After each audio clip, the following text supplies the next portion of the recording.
আগে থেকে জানতাম হারুনের ভাতের হোটেলের কথা, কিন্তু ওই ছোট্ট একটি যে রুম, ওইখানে টেবিল বা চেয়ারগুলো আছে, আমরা ভাবিনি যে এটাই সেই ভাতের হোটেল। কেশরনাট একটি সালাদ রয়েছে ডিবি অফিসের স্পেশাল সালাদ, সেই সালাদটি দেওয়া হলো। আমরা তো খেতে চাচ্ছি না, আমাদের বিন্দু মাত্র আগ্রহ নেই তার এইসব মোরগ পোলাও খাওয়ার। আমরা জানি যে যেহেতু এখানে ভিডিও হচ্ছে, সেই ভিডিও পাবলিশ করবে, বাধ্য হয়ে আসলে সেই খাওয়া। আপনি সবার ফেসের অবস্থা দেখলে বুঝতে পারবেন যে খেতে হচ্ছে অনেকে মাথা নিচু করে, অনেকে চাচ্ছে না, তারপরও অনেকে মোরগ পোলাও খাবে না, পানি খাচ্ছে, তারপরও সেই মোরগ পোলাও খাবে না। তো নাহিদ আমাকে ওই স্ক্রিপ্টটি দেখাচ্ছে যে দেখো এটা পড়তে হবে আমাদের। আমি বললাম তুমি এই স্ক্রিপ্টে রাজি হলা কীভাবে? নাহিদকে এই কথাটা আমি বললাম। বলে এখন রাজি হওয়া ছাড়া কোনো উপায় আছে? যে ডিবি হারুনকে অসুস্থ করার জন্য আর অন্য কোনো কিছুর প্রয়োজন নেই, ডিবি হারুনকে মানসিকভাবে ট্রমায় ফেলার জন্য অন্য কোনো কিছুর প্রয়োজন নেই, শুধুমাত্র তাকে মিডিয়া ফেস করা থেকে 3 দিন বিরত রাখলেই হবে। সার্জিস, আপনার কাছে একটু জানতে চাই যে বহুল চর্চিত একটা শব্দ হচ্ছে যে হারুনের ভাতের হোটেল। এখানে আপনি ছিলেন, আপনারা বিভিন্ন সাইন ল্যাঙ্গুয়েজ ইউজ করছিলেন, আমরা খেয়াল করছিলাম। এটা নিয়ে যদি একটু বলেন যে এই প্ল্যানটা কিভাবে মাথায় আসলো এমন একটা মানে ভয়ার্ত সময়ে। ডিবি অফিসে তো আসলেই কেউ আরামে থাকে না, সব একটা ভয়ের মধ্যে, আতঙ্কের মধ্যে। আপনাদের এই প্ল্যানটা কিভাবে আসলো, কিভাবে আপনারা এই সাইন ল্যাঙ্গুয়েজের মাধ্যমে মেসেজ দিলেন যারা আন্দোলন করছেন তাদেরকে? আচ্ছা দেখুন, এখানে হচ্ছে গুরুত্বপূর্ণ একটি, আপনি প্রথম যে কথাটি বলেছিলেন সেই কথাটি হচ্ছে আসলে ডিবি অফিসের ভাতের হোটেলের যে কথা, বিচিত্র একটি জায়গা, আসলে বিচিত্র অভিজ্ঞতারও জায়গা। আমাদেরকে হঠাৎ করে, আমরা তখন রুমে আছি, তখন সম্ভবত সন্ধ্যা হয়েছে, মাগরিব শুধু পার হয়েছে। ওই টাইমে একজন পুলিশ এসে বললেন যে আপনাদেরকে একটু আমাদের পাশের বিল্ডিংয়ে যেতে হবে। তো আমরা তো কিছুই জানি না পাশের বিল্ডিংয়ে কী না কি। ওই পাশের বিল্ডিংয়ে যখন আমরা তো বললাম যে আমরা প্রত্যেকে আলাদা আলাদা জায়গায় ছিলাম, আলাদা আলাদা ছোট ছোট রুমগুলোতে। সেই জায়গায় আমরা আলাদা আলাদা করে যখন নিয়ে যাওয়া হচ্ছে নিচে গিয়ে, ওই বিল্ডিংয়ের নিচে গিয়ে আমরা একত্রিত হয়ে তারপরে যাচ্ছি। তো আমাদেরকে একটি ছোট্ট রুমে বসানো হলো। আমরা প্রথমে ভাবতে পারিনি, আমরা তো আগে থেকে জানতাম হারুনের ভাতের হোটেলের কথা, কিন্তু ওই ছোট্ট একটি যে রুম, ওইখানে টেবিল বা চেয়ারগুলো আছে, আমরা ভাবিনি যে এটাই সেই ভাতের হোটেল। আমরা তো ভেবেছিলাম একটু বড় হবে, সাজানো গুছানো হবে, এরকম কিছু ছিল না। আসলে টেবিল ছিল আর ওইখানে হয়তো 8টার মতো চেয়ার ছিল। তো সেই জায়গায় আমাদেরকে বসানো হলো। আস্তে আস্তে দেখলাম যে পুলিশের কিছু ডিসি সেখানে আসছে।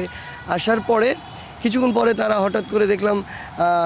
হঠাৎ করে ডিবি হারুন চলে আসলো। সেখানে এসে বলছে এই তোমরা এখনও ওদেরকে খাবার দাও না, খাবার দাও, ওদেরকে খাবার দাও তাড়াতাড়ি। আমরা তো একটু অবাক। তো এরপরে হঠাৎ করে আবার হাসনাত জিজ্ঞাসা করলো যে, তখন তো আমরা এইভাবে হাসনাত বলছিল যে হারুন ভাই এটা কি আপনার সেই ভাতের হোটেল কিনা? তো আসলে হাসনাত অনেক সাহস করে কথা বলেছিল, কারণ উনি তখন যেই পদে, এই কথাটি তো বলা যায় না, কিন্তু তিনি এটি জানতো যে আমরা এখানে থাকতে থাকতে বিরক্ত হয়ে গিয়েছি। সো তিনি আবার খুব পজিটিভলি রেসপন্স করেছেন যে হ্যাঁ আমার এটাই হচ্ছে সেখানে যেখানে মাঝে মাঝে সে খায়।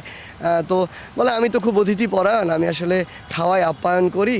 তো এই জায়গা থেকে মানে তার যেভাবে কথা বলার টোন আর কি, তো তোমরা ক্যাম্পাসের ছোটো ভাই, তোমাদেরকে হচ্ছে একটু আপ্যায়ন করার ব্যবস্থা করতেছি, এরকম করে কথা বলছিল। তো আমি আবার আমার জায়গা থেকে বললাম আর কি, খাওয়ার মানে আপনার যখন ফায়দা নেওয়ার সময়। Redmi 13 স্টাইল বানাই দুনিয়া কাঁপায়। তখন আপনি বলছেন ক্যাম্পাসের ছোট ভাই, আর আপনি আমাদেরকে এরকম একটা গুহার মতো ছোট একটা রুমে আবদ্ধ করে রাখছেন, তখন আপনার মনে হয় না ক্যাম্পাসে আপনি ছোটো ভাই?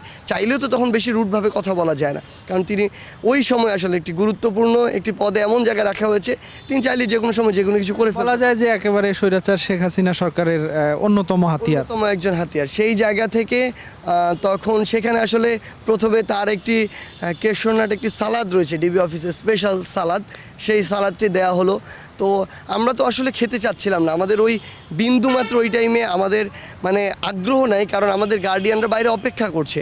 আর তিনি তো এখানে যে একটি ভণ্ডামি করছেন এটি বোঝা যাচ্ছে। এবং সবচেয়ে বড় কথা হচ্ছে তার কয়েকজন এক বা একাধিক ডিসি তারা ভিডিও করছে।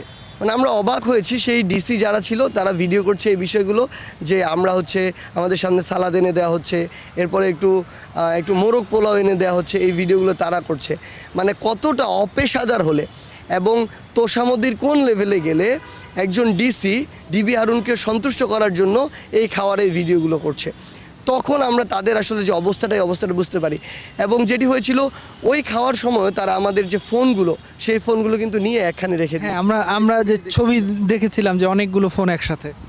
তো আমাদের ফোনগুলো আসলে আগে থেকেই তার কাছে ছিল, কিন্তু যেটি হয়েছিল ওইখানে যখন আমরা আসি ওই টাইমে না, আমাদের ফোনগুলো না, আসলে ওই টাইমে পুলিশ অফিসারদের ফোন এবং যে পাওয়ার ব্যাঙ্কগুলো সেগুলো একখানে রাখা ছিল।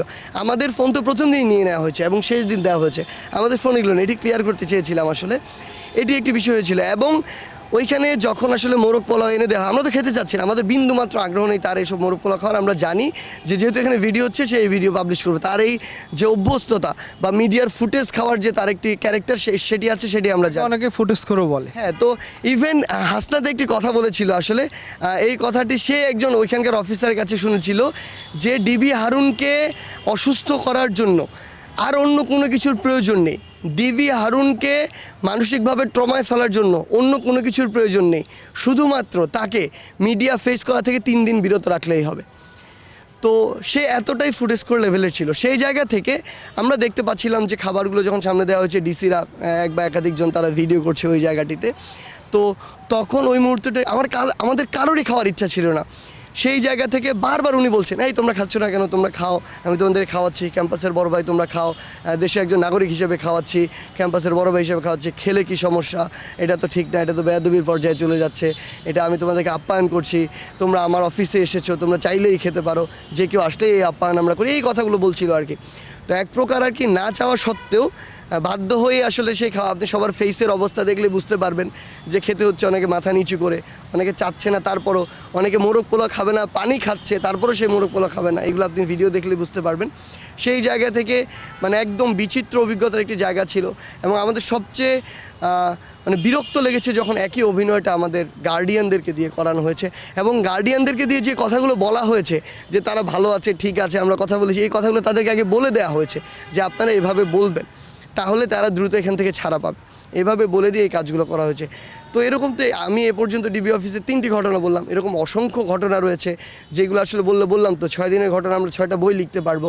যেমন আমরা যদি ওই যে স্ক্রিপ্টের কথা বলি, যেটি আমাদেরকে পড়ানো হয়েছে, আমাকে ওইখানে যখন নেওয়া হচ্ছিল ওই ফ্লোরটিতে, এবং এরপরে হাসনাতকে আনা হলো, দরজার সামনে আমি দাঁড়িয়ে আছি, হাসনাত এখানে আসলো, দুইজনই দাঁড়ালাম, একজন ডিসি আমাদেরকে ওইখান থেকে নিয়ে যাচ্ছে। তো ডিসি যখন ওই রুমে ঢুকাচ্ছে, আমরা দেখলাম যে ওইখানে ডিবি হারুন এবং আমাদের নাহিদ রয়েছে ভিতরে।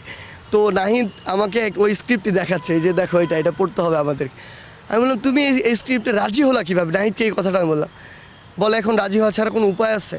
এখান থেকে বের হলেই আমরা আমাদের যেটা কথা সেই কথা আবার বলে দিব। মানে আমাদেরকে অনেক কিছু করতে বাধ্য করা হয়েছে, এটা যেমন সত্য, কিন্তু আমাদের ভিতরে এইটা সব সময় ছিল যে এই যে ট্র্যাপ, এটা থেকে বের হলেই যে কোনো সিচুয়েশন হোক না কেন, আমাদের যে মনের কথা, প্রাণের দাবি, সেটি আমরা বলবো। আমরা কিন্তু আপনি জেনে থাকবেন যে ডিবি অফিস থেকে বের হওয়ার কিছুক্ষণ পরেই আমি স্ট্যাটাস দিয়েছিলাম যে আমাদের এই সংগ্রাম এটা চলতে থাকবে। এই স্ট্যাটাস দেওয়ার 1 ঘন্টা হয়নি, হয়তো 40 থেকে 50 মিনিটের মধ্যে এটি ছড়িয়ে পড়েছিল এবং এক প্রকার ভাইরাল হয়ে গিয়েছিল। কিছুক্ষণ পরেই আবার আমার আইডিটি 2 দিনের জন্য আমার নিয়ন্ত্রণের বাইরে চলে গিয়েছিল। সো আমাদের ভিতরের যে জায়গাটি, আত্মবিশ্বাসের জায়গা, আমাদের প্রাণের দাবিতে স্ট্রিক্ট থাকার জায়গা, সেটি সবসময় ঠিক ছিল। কিন্তু এই যে স্ক্রিপ্টেড বিষয়গুলো ছিল, এগুলো আমাদের বিভিন্নভাবে ফেস করতে হয়েছে।